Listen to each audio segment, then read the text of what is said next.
Let's go live to Downing Street to speak to our political editor, Faisal Islam. Faisal, welcome again. Reports of yesterday's Brexit War Cabinet meeting suggest, or give us an insight into the sort of modus operandi of the Prime Minister, to listen without necessarily declaring where she stands. Go on, you've been distracted. Well, Jacob Rees-Mogg has just turned up outside number 10, and I know that that's an important thing for many followers of politics, and he's handing in a petition. I think that says something about foreign aid. Mr. Rees-Mogg, you're live on Sky News. What's all that about? What?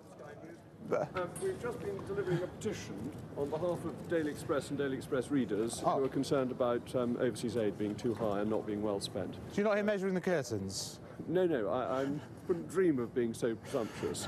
I hope Mrs May goes on for a very long time as our wonderful Prime Minister. Now, hang on a minute. The Japanese investors are inside, and they're the sorts of people who are quite worried about leaving the customs union, which you think we should definitely leave. What if you were in there with those Japanese investors who were made a promise by the Prime Minister, by Margaret Thatcher 40 years ago, that the UK would be the hub for Europe? What would you say to them? I would say it's a fantastic opportunity for Japan. We have punitive tariffs on Japanese cars coming into the UK, 10.2% plus VAT.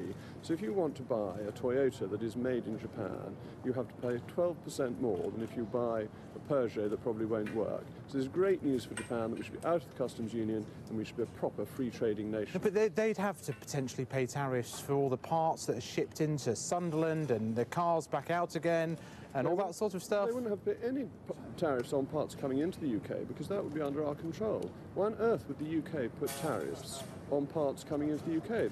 That wouldn't be sensible for any government. If you're talking about finished products, do you really think the EU, which in the Treaty on the European Union says it wants to promote free trade across the world, is going to arbitrarily put on tariffs to damage itself? Well, it could, but it would be cutting off its nose to spite itself, and I think that the EU isn't that unintelligent. So you just missed half the cabinet leaving after the subcommittee.